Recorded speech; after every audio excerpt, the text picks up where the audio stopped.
So what I'm doing now is planting some seeds. I originally wanted to do the lawn today, just a chill day, cutting the lawn on my ride-on mower, but the battery's dead, so that can't happen. I was like, okay, it's a sign from the universe that I finally get to plant in some more seeds. And I would suggest, like, when you're doing this, you know, make it a green witch moment. That's what I like to do, especially with planting seeds, because you've got your hands in the earth, you're setting intention for these new seeds that you're planting. So really call upon the nature spirits to really be present with you in this moment. So normally I wouldn't, you know, have the camera on, but I still feel like I can call in the nature spirits and connect. And I'm in one of my favorite spots, and by just getting some shade on a hot day under the wisteria. And yeah, so I do recommend getting a box filled of stuff so that you can be in your favorite spot where you feel comfortable, you have good shade, but do it out in nature. Just try and be outside, okay? Obviously, if you can't, you can't. But it's good to have everything with you. So that's why I fill up a box with everything I need. I've got my soil, my seeds, my trays, and some pens for writing notes of what I've planted. I also have my tarot deck with me. So I haven't pulled a card today, and you know, I want to pull a card for this moment. And it looks like Sage is going to join me, which I'd absolutely love, because, you know, come here, Sagey. Since we've had the new kitten, Blackpaw, I just feel like, you know, I've not seen much of Sage. He's trying to avoid.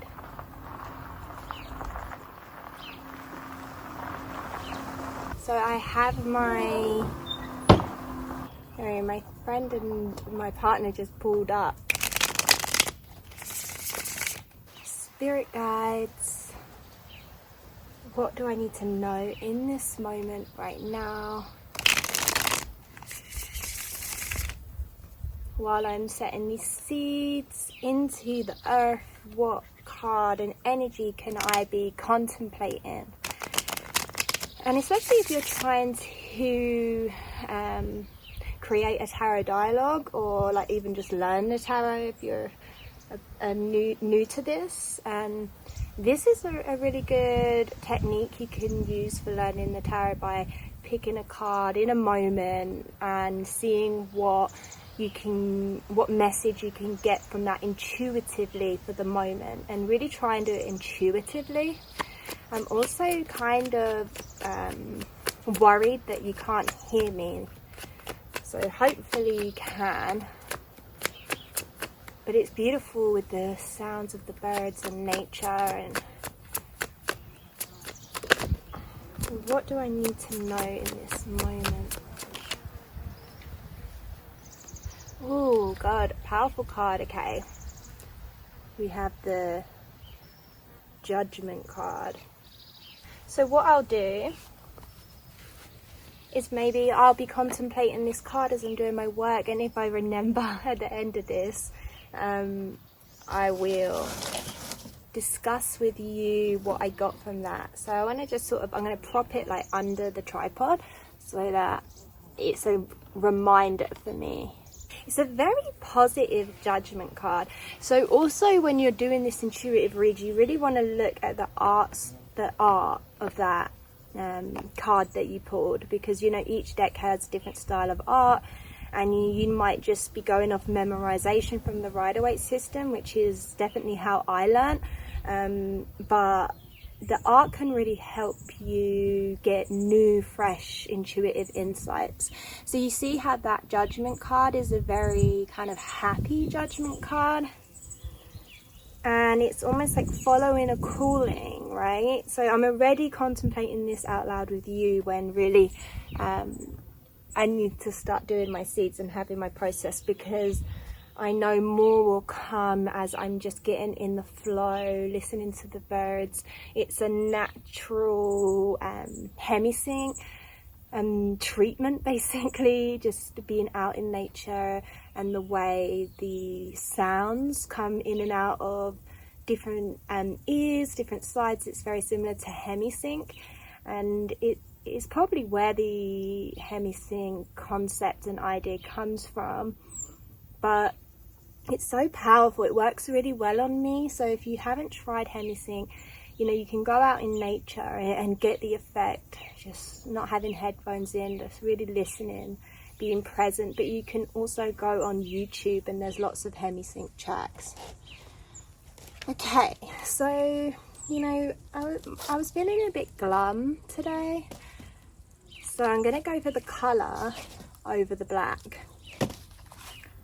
And, you know, we've got a lot of veggies going on in the garden, so I will do some more veggies because food is important, but I want to do some flowers and herbs, I think.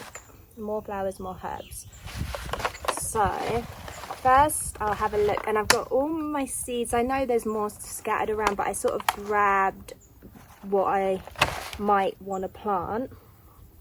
There's a lot of stuff that I've tried over the years that has failed, and I think I'm going to try some of that stuff again. Echinacea has always failed for me. This is a great witchy herb.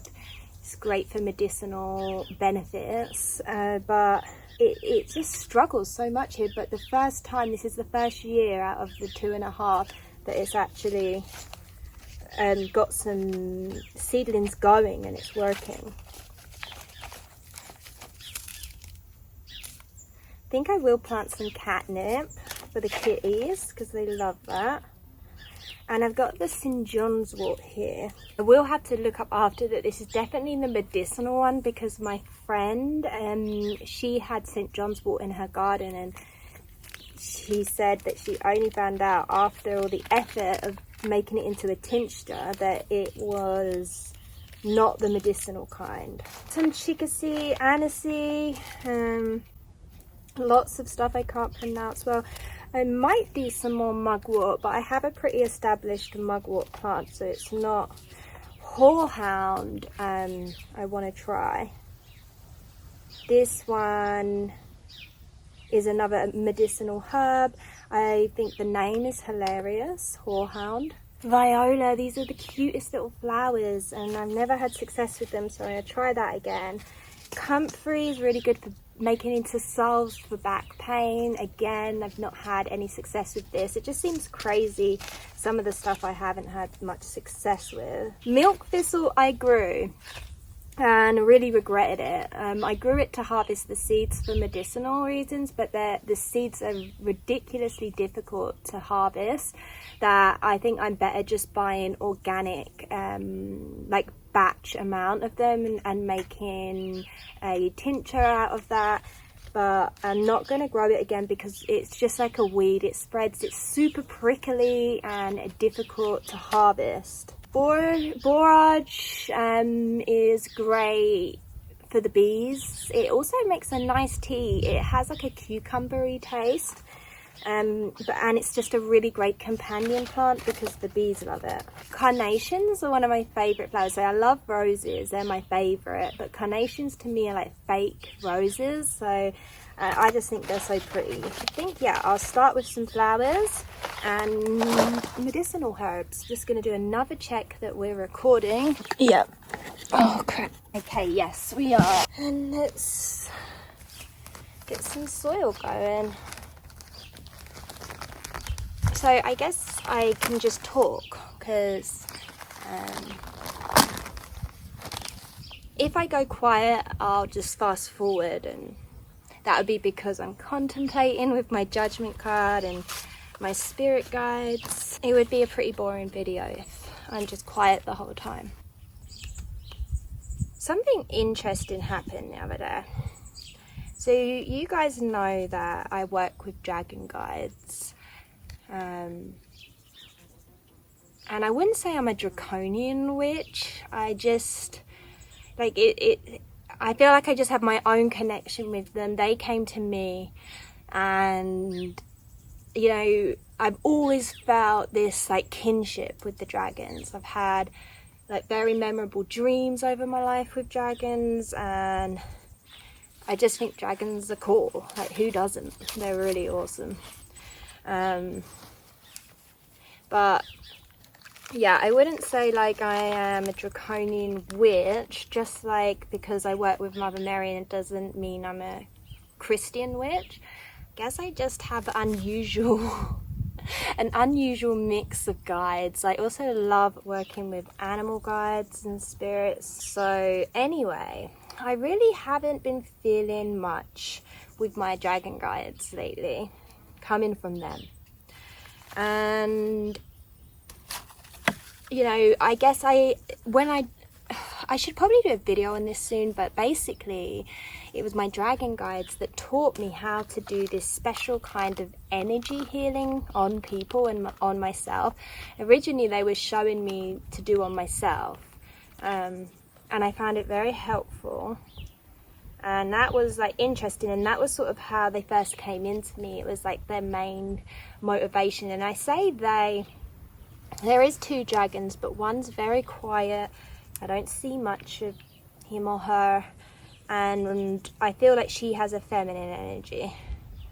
But I have a main dragon guide, and he is a dark, deep blue dragon, like almost black, but he's blue. And that was interesting to me because, you know, like if I was to choose a dragon, it might be white, gold, red, green. Blue's not one of my favorite colors, and don't take it personally because I love my dragon. I don't want him to take it personally, but it just kind of is, it just shows you that you can be surprised by what comes in through spirit, right? So anyway, I haven't been feeling connected, but I told you about the healing because, you know, sometimes I do the healing for my lover, energy healing, and the only way I know is with the dragons. So I did a bit of an energy healing on him somewhat recently, and the dragons came through to help me. And a dragon came through for him. And that's what's really cool, is when I do energy readings, I often see a dragon guide come through for the person I'm working on doing the energy healing. Anyway, but I hadn't been feeling connected to them, you know? And I've been having this feeling for a while. I need to do some reconnecting with my spiritual practice and my guides, because I spend every day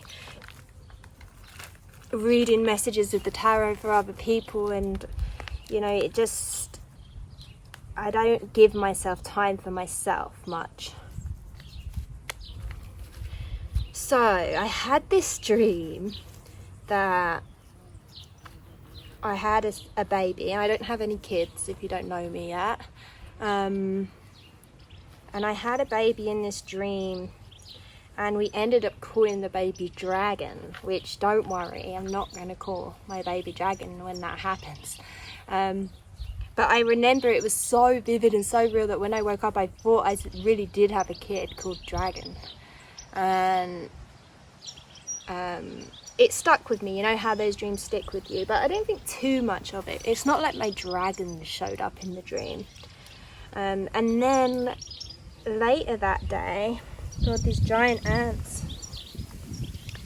I got a booking, and most of my bookings now come through my website, but some people still find me on Etsy. And I completely forgot I had Etsy, because to be honest, Etsy is rubbish. Like, especially if you're a tarot reader, like, you know, you can put your stuff on there, but they take so much of your money for what they do. They charge the customer much more on top of what you're charging them, which annoys me as well. So they're charging me and they're charging the customer. It's like, how much money do you need to make Etsy? so selfish. But anyway, I had an order come through on there, and it was a dragon reading, which I'm excited to do because I haven't done a dragon reading in so long. And it just felt like this amazing synchronicity of like calling my attention back to working with the dragons. Like obviously that's calling my attention back because I'm doing a dragon reading. It's a big reading where I call in my dragons. I call in dragons for the client, and we do some really impactful, am I saying that right? Reading, because you don't have a question. They tell you what you need to know, and I always find those to be the most interesting readings. But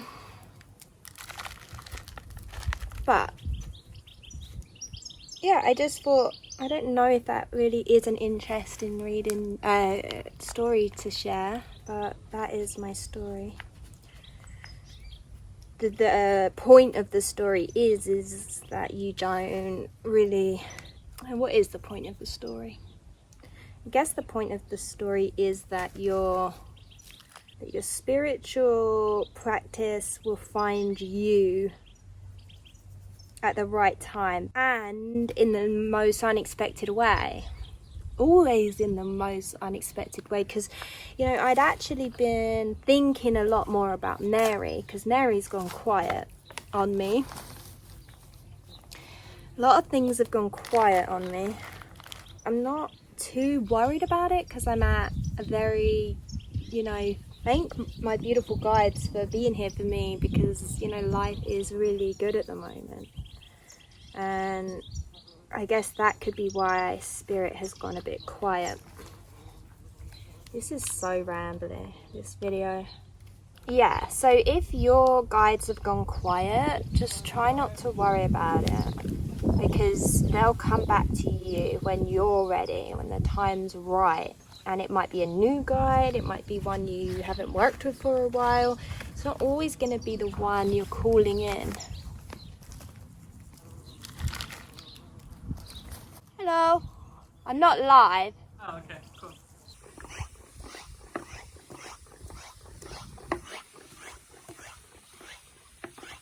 My lover came to join me.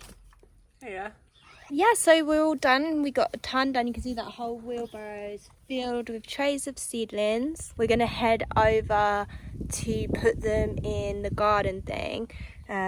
So we're on a time crunch because we both need to get back to work, but we'll go over to there now, and then after I'll show you everything I planted. We're in our little greenhouse now, so this will protect our seedlings from the slugs. Voila. Awesome.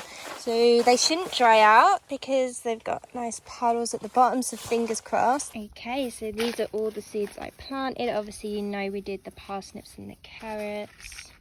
Did some sunflowers, some like big daisies, some hollyhocks, some snapdragons, and I know I did a carnation as well somewhere. Here, carnations. And these are all pretty much like pretty flowers that I want in the garden. And then medicinals. These medicinals I've run out of, so I didn't plant those. I did horehound, really good for the lungs and like bronchitis or coughs. Lemon balm, which I have some out in the garden, but it's one of my favorites, great for anxiety and depression. St. John's wort, which again is really good for anxiety, depression. Actually, it's really good for a lot of things, St. John's wort.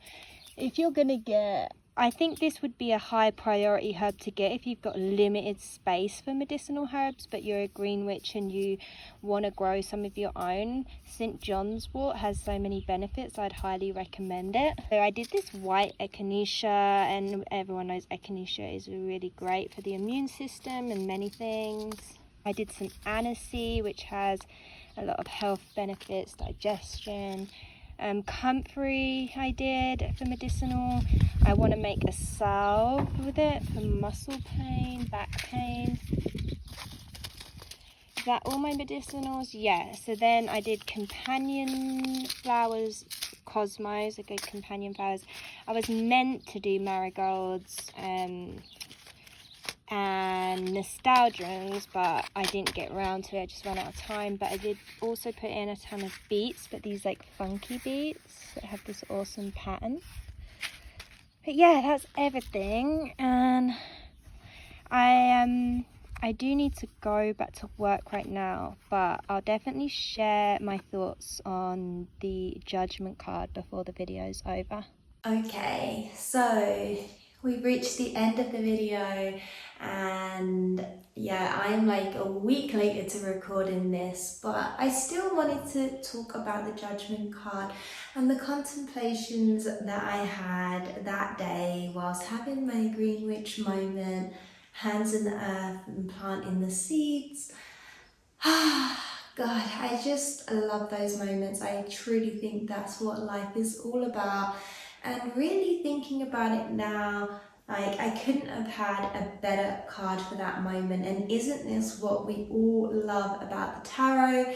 It's a way to directly communicate with our guides, and when we're feeling maybe in the grey zones, or the cloud is over us and we don't have that clear intuition, that clear insight, this is really what we all can benefit by using the tarot or getting a reading by somebody who uses the tarot, because it just never fails, does it? And I know you get it. But for me, that judgment card was a message that makes so much sense. That day I was very in my head. I was losing motivation and inspiration, and was having some negative self-talk going on, and that's why I decided, okay, that I'm going to take a break for myself. All right, I'm going to go out in the garden and just clear my head and reconnect with myself and my practice, doing something for me. And that is something I love to do. It's that green witch aspect of my life where I take a moment to be present with the sounds of nature. And there's something so healing about the sounds of nature. And I was talking about the hemisync, the natural hemisync that you get in nature at the beginning of this video. And it was just so healing, right? And the judgment card was that calling, that spiritual calling for you, or for me in this instance, to step out of my usual go-to habits of I just should push through, I've got work to do, or but instead stepping out of that usual pushing through, staying in that state of mind, and again having another day where I put my practice aside. And my practice is a huge part of my self-care. When I'm in tune with myself, I have a regular practice going on, but when life gets busy, it's one of the first things to always be put aside, goes on the back burner, right? And I'm sure anyone who works has a spiritual job and is a spiritual person, it's easy for you to put your stuff on the back burner because you're doing it all day long, right? So you don't have that, when I had a normal 9-to-5 job that wasn't a spiritual job, I found this almost urgency to do my practice, to connect. But because I'm connecting for other people all day, that urgency goes, and because you are still doing the work, but the truth is it's for someone else, right? And it's easier to let that stuff fall to the back burner for yourself. So for me, that card was just saying yeah, you're following your calling, you're not avoiding these feelings coming up in you. And even like I said, in my dream state, the dragon's energy was calling. And to be honest, the dragon guides are such a personal connection for me, right? So when a client books a dragon reading, it brings me back to that personal connection, and that's definitely what happens. I'm so grateful for that client because it really brought me back to my own dragons and my own practice, and got me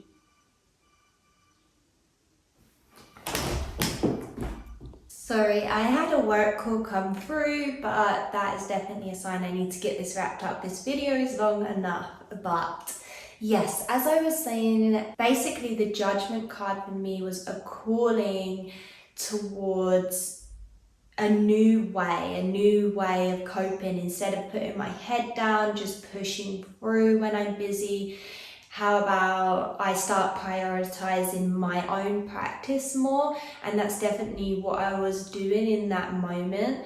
And I also felt called to share that with you, and it makes so much more sense now. And I didn't even know that was sort of the message of this video. When the judgment card comes up for you, you know, it can mean many things, but maybe it could be calling you to doing something differently, something that is promoting growth within yourself, within your soul and your life, right?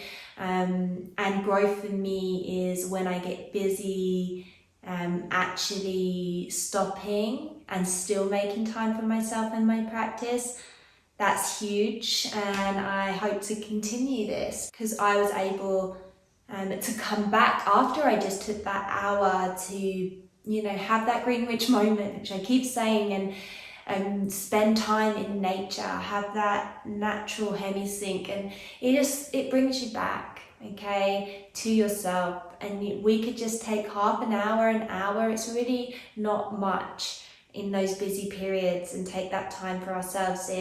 It just resets you for the rest of the day or the week or whatever it is for you. So that was what that judgment card meant for me. And yeah, let me know what cards have brought you back, or what message you would have got from the judgment card. And yeah, thanks for watching, guys. I hope you have a great day, and I'll see you in the next one. Bye.